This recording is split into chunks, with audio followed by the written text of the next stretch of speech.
everybody, and welcome back to Leader Tina TV. If it's not your first time here, and if it is your first time, hello there, how are you? I see you. Do consider subscribing if you like what you see, and also turn on the notification bell so that you are notified when I post a new video. I am trying to post as much as I can, but sometimes life be lifing, and you know, I can't post that much. But you know, if you like something on this channel, even the past videos, just subscribe. Anyway, as you have already seen from the title of the video, which is why you probably clicked, in this video I wanted to talk about the lessons, the things I have discovered being married over 10 years now. There's been a lot of growth, there's been a lot of learning and unlearning of things, and I thought it's nice to share these things. One, to see if anyone else has the same thoughts, but also to kind of give a heads up to people who are intending to get married. And this is especially for people who are getting married at quite a young age, like I did. I got married when I was 25. And so I kind of went in, I wouldn't say blindly, because I was quite mature for my age. And also 25, you are quite an adult. But there are things that I realized much later, and I was like, oh, I wish I knew that. So I'm kind of also sharing things that I wish I knew before I got married. So if that sounds like something that you may be interested in, then stay put.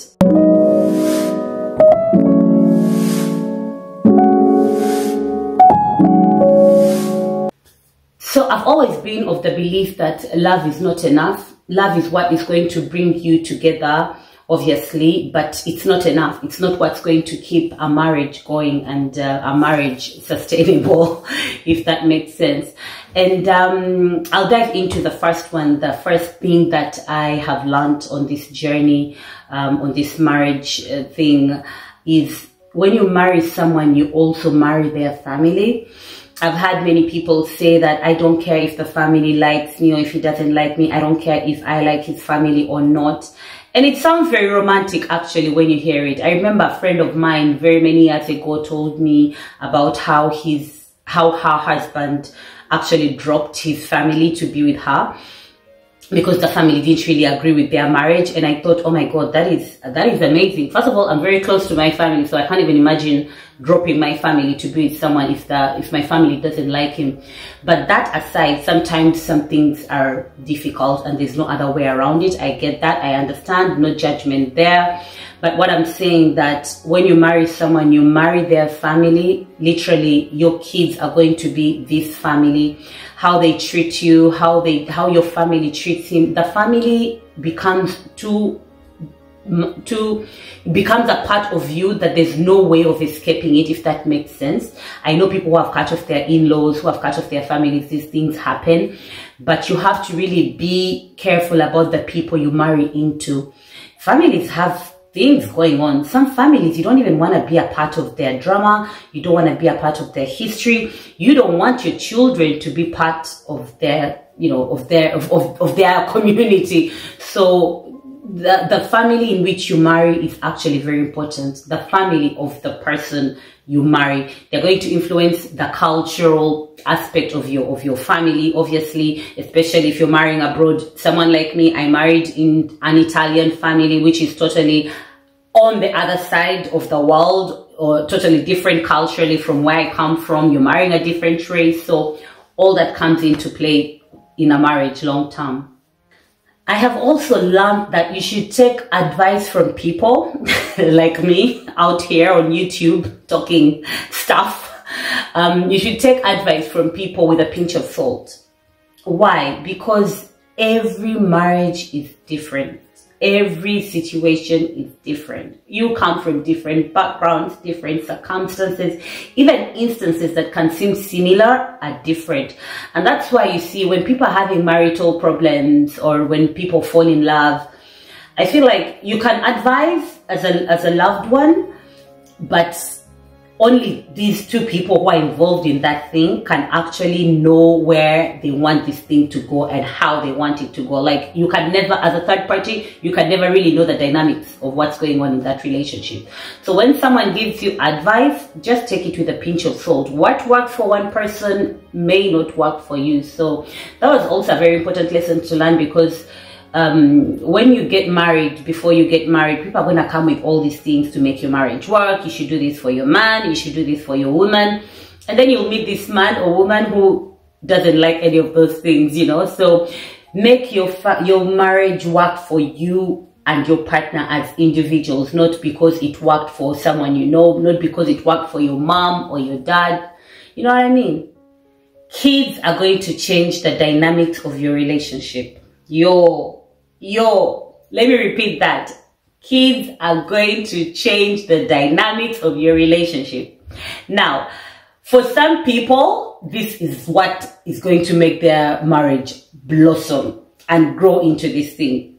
For some people, this is going to be the downfall of their marriage. And for some people, hardships and good times are going to be there, but changes, big changes are going to be there. You guys, when kids come into the picture, you're going to see what kind of wife you married, what kind of mother you married, not on paper, in real life. You're going to see what dad this man is and how he presents himself in the home, you know. You're going to see how your partner behaves in moments of hardships. With children come hardships. Comes times when the kids are going to be sick. You don't have enough time as a couple. You don't have even maybe enough resources to do the things you used to do as a couple. So many things are going to change. And this is not to scare you in any way, because I mean, kids are a blessing, and many couples thrive even better with kids. But you need to understand that there are these changes that nobody tells you about. And I know you're going to hear it and be like, yeah, well, whatever, they change.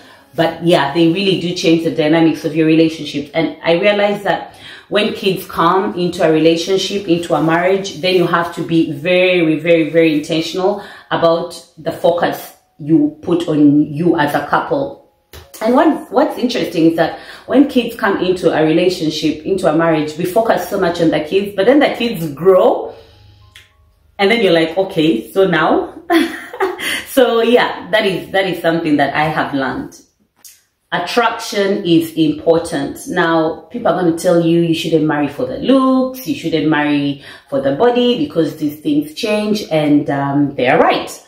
They are very right. If the physical aspect of someone is what's bringing you together, or the only thing that you have to bring you together with this person, then you are doomed. Because yeah, these bodies change, people grow, and you know, things happen to this physical part of the body that we can't plan for. And so if that's the only part that you value in the person you're marrying, then you're gonna have a problem. That being said, attraction has got to be there. You know, when people used to say that you grow to be attracted to someone, I don't know how that works. I feel like when you're not attracted to someone, even the effort you put in to be with this person, to feel good with this person, is minimized. So I feel like it's so important for someone to be attracted to the person they intend to marry, and to keep being attracted to them. So that's the trick right there. You may be attracted to this person at that moment, but then along the way, with the changes that we've talked about, you stop being attracted to them. So you need to find ways to always stay attracted to your partner. I talked about bodies changing and the physical aspect changing, but still on the point of changing, we are going to change as individuals. And this goes mostly to the people who marry young. I married when I was young. I was 25 when I got married and had my first child. Now, almost in my late 30s, I feel like I'm a whole different person. And I know it sounds like a no-brainer, like duh, obviously you're changing, but you don't realize how much your head changes the things you want, the things you need, the way you feel about certain aspects and certain topics really does change.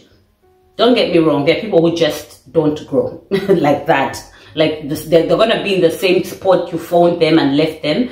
But we are changing, and you need to learn to love the person that you've chosen to marry in the different versions that they're changing into. Because I think that is also another problem that comes into relationships, where you don't recognize the person that you're with anymore because they've changed, they've evolved, they've grown, or they haven't, but they have a different mentality in some aspects, you know. And so we are going to change. Don't marry someone because you think that that is the fixed way of thinking and of, you know, it's the way they're going to stay exactly the way they are. You need to be able to adapt to new and different versions of themselves. I've read somewhere where a guy was asked how their marriage lasted so long, and he said something along the lines of, I've been married to a different person like throughout their marriage. I've been married to a different person. Like their wife kept changing into this different person, and he kept falling in love again with a different version of, had different version.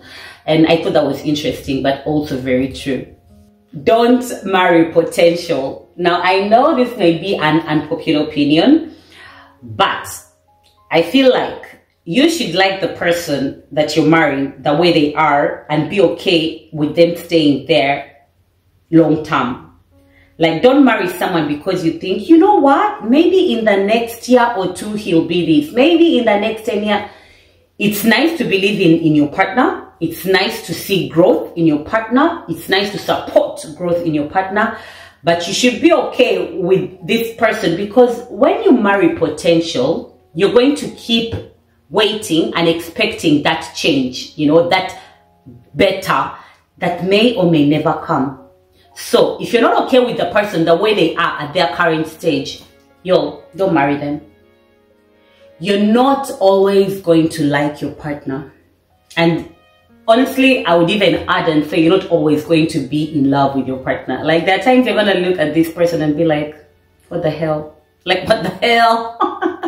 What the hell? So I feel like we should be grateful to ourselves for not liking these people that we chose to spend a lifetime with forever, and even vice versa. Like, if a morning comes and your partner doesn't feel like they like you that much because of a series of things that could happen, you know, daily things or whatever situations happen, just know that it's not always going to be I love you so much, I like you so much, 100%. Not all the time. You're not going to always like your partner. You're going to want to stab them sometimes. Don't be tempted to do it, but these situations are going to happen. I've learned that our backgrounds are going to play a very big role in how we present ourselves in our marriages, and how we deliver messages in our marriages, and who we are, and how we receive messages in our marriages, how we are present really for the people that we choose to spend a lifetime with. And I know someone may take it for granted, but when we were younger, our parents and our elders used to tell us, marry people from your background, marry people from your same level of, you know, family dynamics. I don't know how to explain that. Or sometimes they would even tell you to marry people from your own tribe, from your own area, from your, or, you know, from your own race. And back then, these things didn't make a lot of sense, because I'm like, you know, it's a global world. We are getting global. It's, you know, we're uniting. We are all one. But at the end of the day, our backgrounds, how we've been raised, who we've been raised with, where we've been raised, is going to play a very, very big impact on how we see things. And if you've chosen to marry far from your background, you need to have grace on you and your partner. But also you need to understand that perspectives are going to be different in some situations, because you're coming from different worlds. I mean, don't even forget about us who are in interracial marriages, because that's really different worlds. But I mean, just how you were raised, who you were raised with, and, you know, just those little things that that seem little but are ingrained in us from when we are born and from when we were growing up are going to play an impact on how we show up for our partners. Talk about finances. Talk about money. Money. People don't like to talk about money. People avoid talking about money. Why is money such a sensitive topic? Jesus. Anyway, talk about finances. One of the leading causes of divorce is finances. Money. Money. Talk about money. How much money you have between the two of you. How you plan to spend this money. Your spending habits. People have different spending habits, and some are crazy, some are unbearable, some are just not compatible. You know, people have debt. People have different dreams and goals. Well, that's another thing to talk about, you know, your dreams, your goals, but how much of our family money is going to be involved in achieving your goals, in getting the things you want? What lifestyle do you want to live, you know? So these are things that people avoid talking about, but then when you get into a marriage, cause like some really huge clashes. So this is very important. Gosh, this should have come to the top. Talk about finances. It's like so important. I hate to break this down to you, but your partner is not going to be the key to your happiness. I've seen people on social media saying that you are the key to my happiness. You are my only happiness. And I'm like, that's a slippery slope. Because guys, happiness for me anyway should come from within us. The moment you give someone the power to give you or take away your happiness, then you've lost control of your happiness, you know, because you've given that power to someone else. So I feel like even if marriage is a beautiful thing and having a lifetime partner and that companionship, your happiness should come from within you and never from your partner.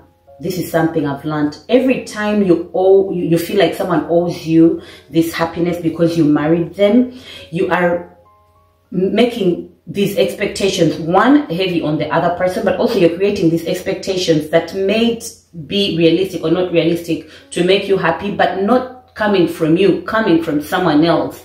Do you understand how dangerous that is? And I don't know, many people see marriage as that, you know, and maybe I talk from a point of, you know, you're already married, so what do you know? But I see many people who say, oh, when I get married, I'll finally find my happy ending because I'll find my happiness in this person. And I'm like, no, this person shouldn't be your happiness. This person should be someone who adds to that happiness that you have from within you. I don't know if that makes sense.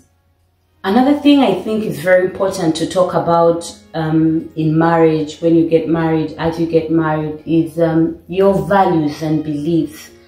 Do not marry someone who is not aligned with your values, you know, who is not aligned with your beliefs. You know, they don't have to agree with you on everything that you believe in, but if it is important to you, it's important. It should be important to them.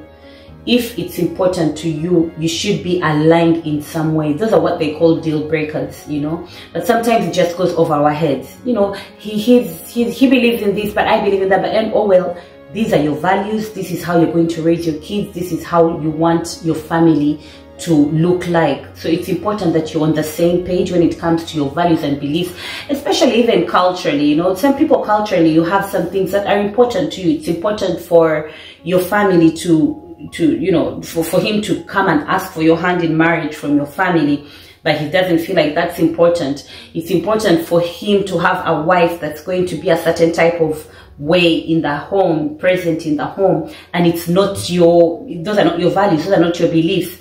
Don't force it, you know, don't force it. I realize that sometimes when we're in love and we're in the butterfly stage, you know, when your gut is just, you know, full of butterflies, we forget even our values sometimes. We forget the things we believe in, the things we stand for, just because we want to be with another person. And just to sum up everything I've said and just to close off this video, I'll just add one last point and say that not every happy marriage is happy. Like, don't try to recreate a marriage that you see and feel like, oh my God, these people have it all together and these people. Don't do that. Don't do that. People are out there living things that they don't talk about behind closed doors. People are out there experiencing things that we don't want for ourselves, but on the outside, we admire them. And then there are people who just don't talk about, you know, the fundamentals of marriage. You know, they don't care about, let me not say talk about, they don't care about them. So not every marriage that you see that seems to be working is working or is going to work for you, and so you try to recreate that. No, we should try to live our marriages in our authentic self. What your marriage looks like has a lot to do with you, your view on this marriage, how you know, how you show up in the marriage, how you let the other person show up. It has a lot to do with us than anybody else, than you know, a lot to do with us and not our families and not, you know, the people surrounding us. So when you see people on social media and, you know, see all these couple and marriage goals, take everything with a pinch of salt, you know. Create your own happily ever after. This is very important. There's so many things that we go through that we don't tell you about, that we don't talk about, that we don't tell you. Yeah, you're gonna see those family pictures, those Christmas matching pajamas, and you're like, oh my God, that is so nice. But there's so many things people don't talk about. So I think it's very important that you create the marriage you want for yourself, but be authentic about it. So, I feel like I've been talking a lot, but I felt like sharing the things that I have learned in these 10 plus years. I know everything sounds cliche, like we already know all that, but look at it step by step, point by point, and think about the person you're planning to marry or the person you're married to, and you're like, and see if these are things you've actually stopped and thought about, you know. So yeah, the butterflies will fade off after some time, and then the love will transform into something different, and you'll be left there with you and your partner, with or without kids, or maybe the kids are grown and gone, and you'll have to face this person that you chose, you know. I read somewhere that the person you choose to marry, when you choose to marry someone, you're choosing the meals you're gonna have, you're choosing the vacations you're gonna have, the way your kids will look, the holidays you're gonna have, the Christmas holidays, or the Eid, or whatever it is your beliefs are. And it made a lot of sense, because you're going to spend more time with this person, obviously, if you stay together, than with any other relative or any other friends or any other people. So it's a very important decision. And yeah, disclaimer, I am no expert. I am not coming here to share marriage tips like a guru or anything, but I just sat down and thought about things I have learned over the years through all the ups and downs, and I'm like, these things are worth sharing, especially to a young girl out there who's thinking of getting married, who's being proposed to. And like I say, this video is mostly for younger people, because, you know, a woman way over her 30s probably has more awareness of these things compared to a girl of 25, you know, or in her 20s, who's just trying to navigate the whole marriage scene and all. So yeah, if you enjoyed this video, leave me a like, let me know, share with me down in the comment section what your thoughts are, and if you've learned any lessons, and which one of the things I've mentioned hit you the most. I would like to hear from you. Yeah, so see you in my next one. Bye.